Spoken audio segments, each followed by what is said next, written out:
Hello, Tony here from NU Aqua. Let me show you how easy it is to install your new RO system under your kitchen sink.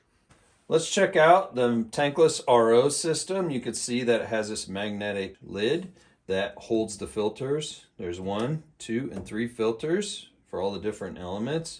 Easy change out and replacement. Lid snaps back on. Indicator lights for the functions of the unit. Then as we turn it around, you can see where the connections are to your water supply system. Once we remove this shipping cover, you can see the connections for water in, water out, your drain function, your faucet connection, and your power connector. To prepare for our installation, let's look at the package contents. You can see that we have a faucet here, has the plug that will go down to the unit, and then your mounting hardware. This is our power supply. You can see this will go to the unit, and then this will go to a 110 outlet. Next up is our drain saddle. You can see how this fits on your waste outlet. A 1/4-inch quick connect along with some clips. Your feed water adapter. The cool thing about the feed water adapter is that it's a universal fit. So water comes in this direction from your shutoff valve. This goes to your faucet. This goes to your new RO system. You can tell that with this adapter that it fits any size of shutoff valve that you may have. So you can do the larger one, or you put this in and you screw it in all the way and tighten it down, and it fits the smaller one. And enough tubing to complete the install. And finally, your filters 1, 2, and 3. Let's look at the tools you'll need for the job. You want an adjustable wrench, a 14mm wrench, black marker, a razor knife, Phillips screwdriver, and a 1/4-inch drill bit on a good drill.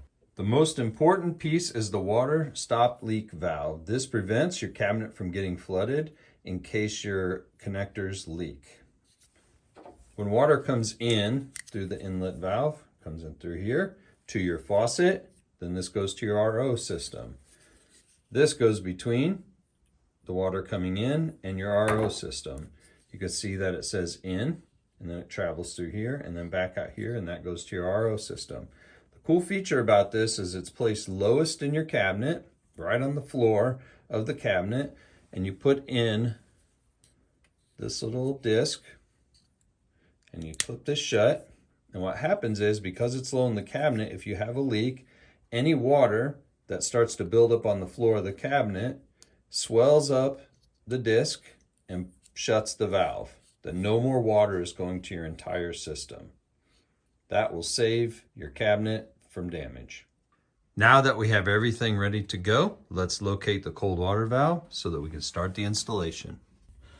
The cold water valve should be the one on the right, so turn it clockwise to shut it off.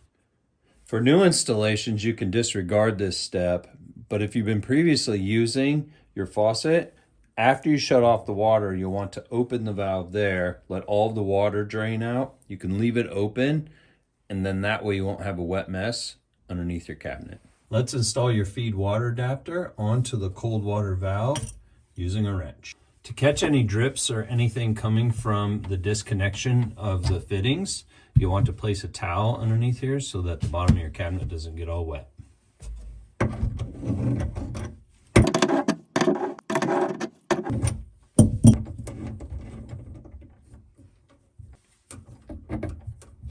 Be sure that you don't cross thread any of the fittings.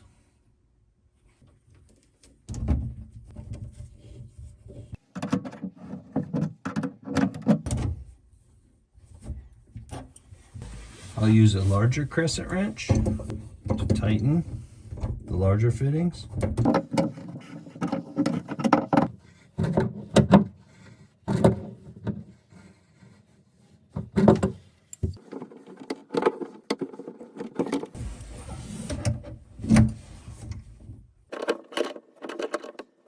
The feed water adapter has a swiveling feature so that it can align with your installation. Next up, we're going to install the faucet. We're going to use the hole in the sink, the 4th hole, because you have 1, 2, 3, 4. Let's start by removing anything that's holding it together, because we want to be able to feed the wire down into the hole. Next, we'll want to remove the nut. It's got a long ways to go off all them threads, doesn't it?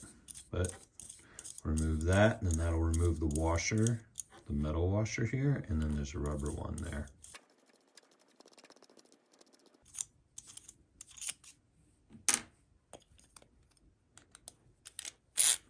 Slide that off.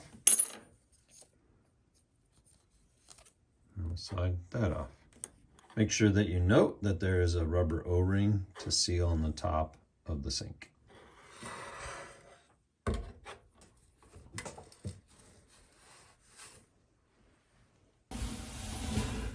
Start by putting on the rubber washer and the metal washer.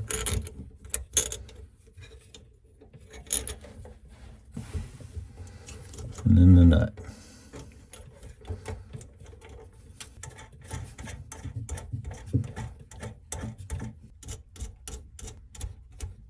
This is where the 14mm wrench comes in handy. If your installation requires drilling, locate the spot on your countertop where you would like the faucet, and make sure that it hangs over the sink appropriately. The countertop we are installing on today is quartz, but keep in mind that these methods apply to granite or any other stone countertop that is prone to cracking. If you are drilling through quartz or granite, you will need to use clay to make a pool of water for drilling as so. When drilling into quartz or granite, you have to use a 5/8 diamond-tipped hole saw drill bit like we're using. When drilling into wood, laminate, or other non-stone countertops, drill a pilot hole using a 1/4-inch drill, then switch to a 5/8 drill bit to finish the job. Next up is installing our drain saddle. So this clamps on each side of the pipe and allows it to drain out properly. What we're gonna do is we're gonna mount it here. You want it before the trap system, okay? You don't want it after that. If you have a sink that's a double bowl sink and you have another horizontal pipe here, you could drill the hole in the top of that and that would work out fine. Otherwise, it goes right on the side here. It's gonna be a perfect fit. Take our black marker, and I'm gonna mark a hole around the side here as our spot to drill. With our 1/4-inch drill bit, put it right on the side here.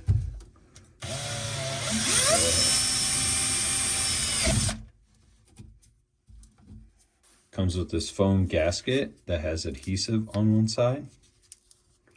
What we'll do is we'll peel that off and place it right over the hole. And make sure you get it exactly over it so that you can aim your saddle on there properly. To make sure you line it up, I would take another drill bit. Be careful not to damage the fitting, but you're just poking it through like that. It's pretty loose. I would put it in the hole, seat in there like that. That'll help you line it up. Then you can take the other side, line it on like that. Put your bolt through there. One thing to notice is the saddle on this side has a space for the nut to fit into so that it doesn't turn. That way all you need is a Phillips screwdriver to tighten it. Once you have the nuts threaded onto the screws, start tightening them down. Once it's kind of snug, take your drill bit, put in there and make sure your hole is lined up. Otherwise your drain will be off. That looks good there. Be careful not to move it. Just keep snugging it down. I like to go back and forth until the sides are clamped all the way shut.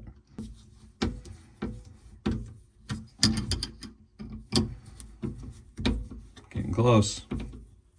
You can see a gap closing up here.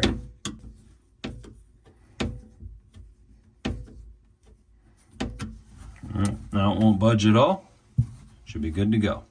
Next up, let's start making system connections. What we have is we have 1/4-inch tubing and we have 3/8-inch tubing. First, we'll cut the tubing. What you want to do is you want to get a sharp blade and you want to put it across the tubing.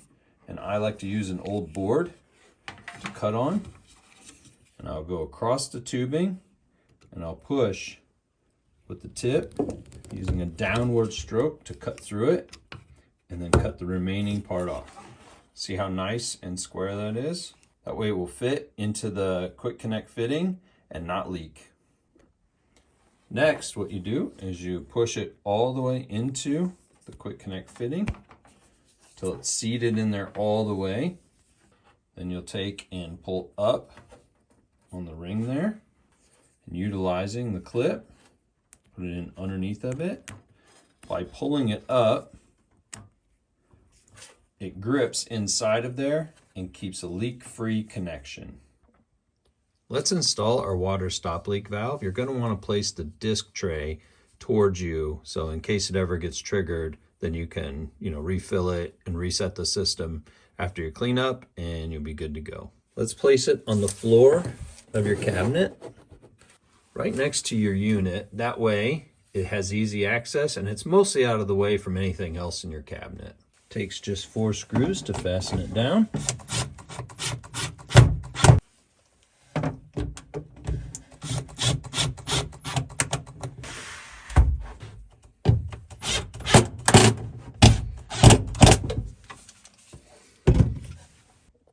Let's connect our water stop leak valve to our feed water adapter. We're going to measure the amount of line it's going to take.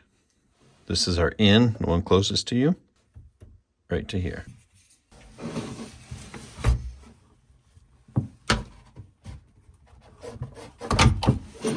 You're going to push the tubing all the way into the fitting till it stops completely. Then pull out the fitting here. Then take your blue clip and place it behind. So it looks just like that. Push this end in all the way down and make sure that it snaps in. Don't forget your blue clip. That keeps it secure and leak free.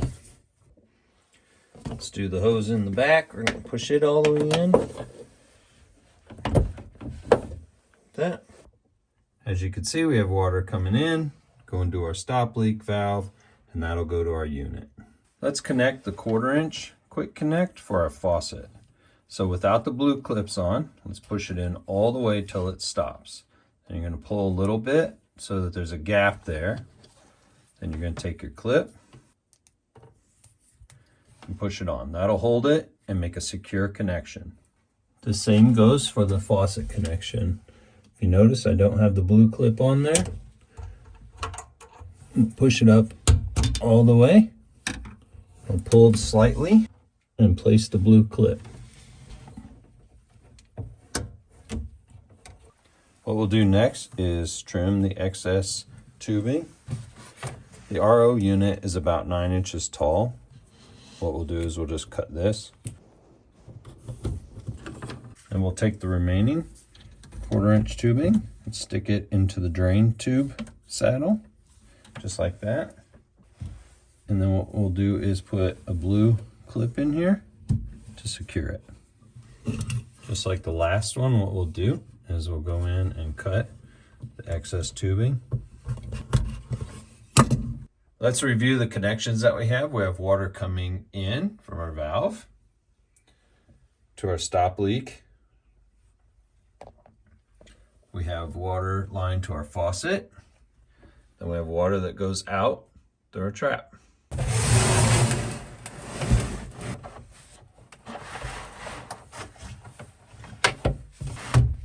Let's go ahead and make our connections. This is from our water in.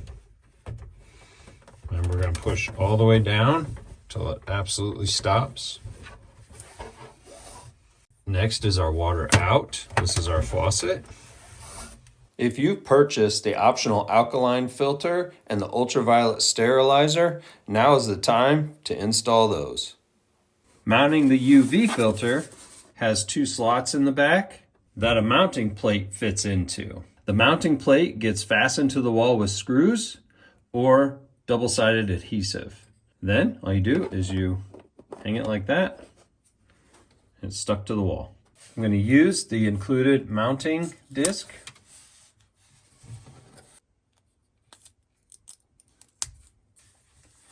It's a good idea to press this firmly on there, warm it up even.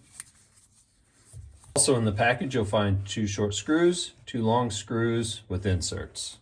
I'm going to mount the plate about 7 inches or so above the alkaline filter.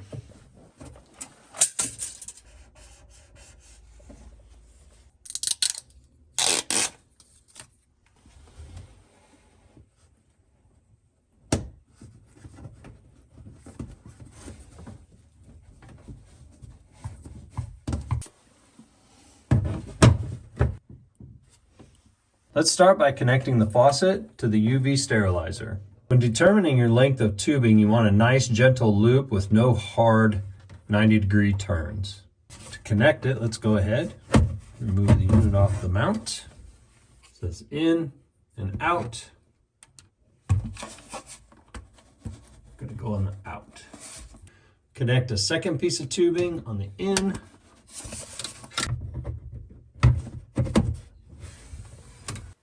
Remember the blue locking clips? So if you've purchased the alkaline mineralization filter, this is a good time to install that. What this does, improves taste, balances pH, and restores minerals to your drinking water. It's a really good addition to our tankless system. Let's go ahead and install it. All right, turning it around, you can see that it has a hanging bracket right at the top. What you can do is you can mount it with the 2 included mounting screws right in the back of the cabinet up high if you choose to. That way it's out of the way and you got more space in your cabinet. Installation is super simple. You go the out, which normally goes to the faucet. All you do is you take that tubing and you direct it to the in of the filter.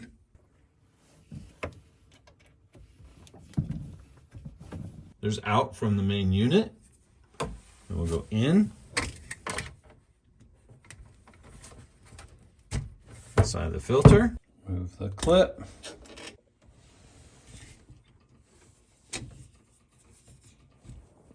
Push it all the way in. Let's resume the tankless RO system. And our drain. Then the wire that comes from our faucet. You can see this has a specific way that it goes in there. You can see that it has a groove there. And then finally, our power plug. Let's go ahead and put our blue clips in.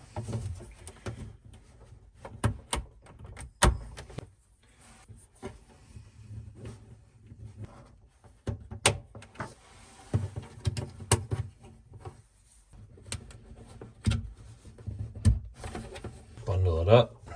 Put one of those twisty ties on there. Get it out of the way. So I like to mount the power supply up really high with some coarse threaded screws.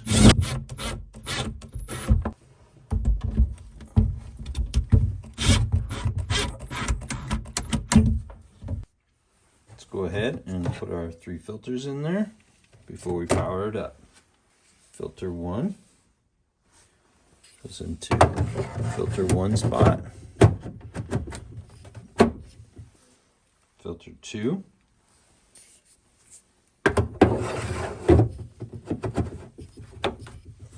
The big one, filter 3.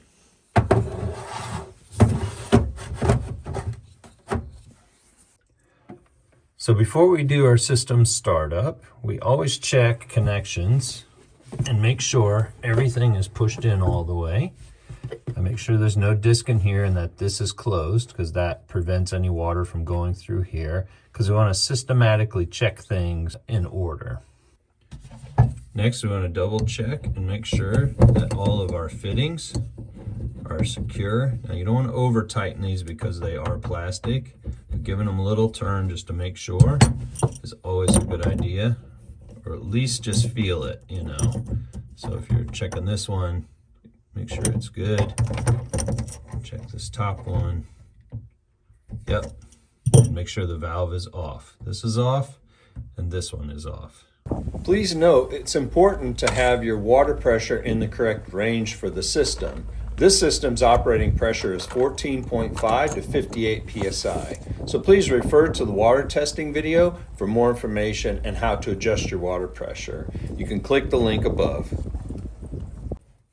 Next, we're going to make sure that all of our hoses are pushed in all the way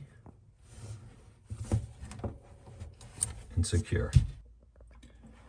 Once we're confident everything is secure, let's plug in our system to our outlet.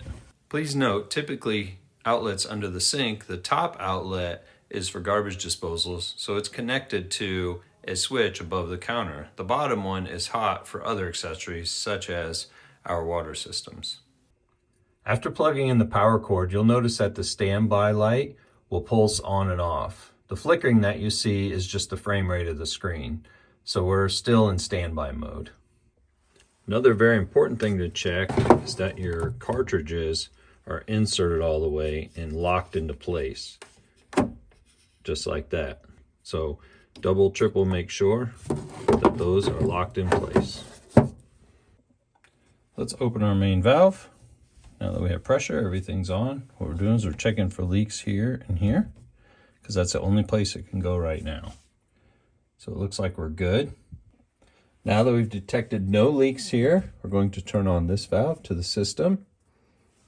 Then we'll have to go down here and turn on this valve, because our stop leak valve is preventing anything from going to the system. Let's put our little disc in there. Remember, if water gets on the floor, it'll expand. So I'm looking for leaks there. I'm looking for leaks on the back of the unit. And I don't see any. Looks really good. Let's go ahead and turn on our power light.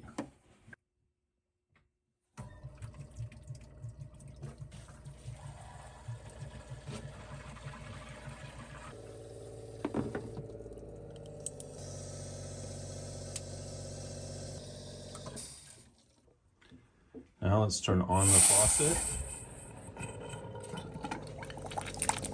All that filter junk. So don't let that alarm you. That's just the filters cleaning out and getting excess residue out.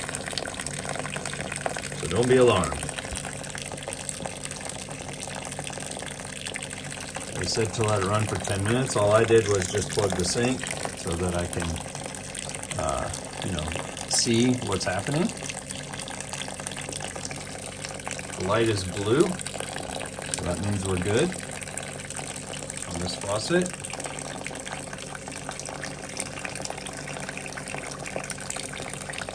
I'm going to go down here and check for leaks in the back, here, down there, and at the filters. So far, so good. I said to let it run for 10 minutes, so we'll do that. Fill up our sink and see the results. So you can see that the filter media has a gray tint to the water. Once it's flushed out, it clears right up.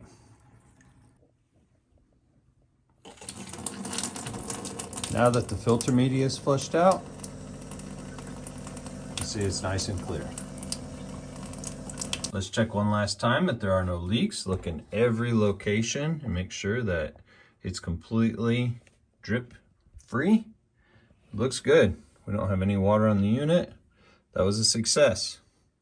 Thank you for making it to the end of this video. If you follow the directions all the way through the entire video, you'll have leak-free performance for years to come. My advice is to come back after a couple hours of installation and check just to make sure there's no leaks around. And then for the next several days, check a couple of times a day just to make sure. So from all of us at NU Aqua, thank you for choosing the Tankless RO system.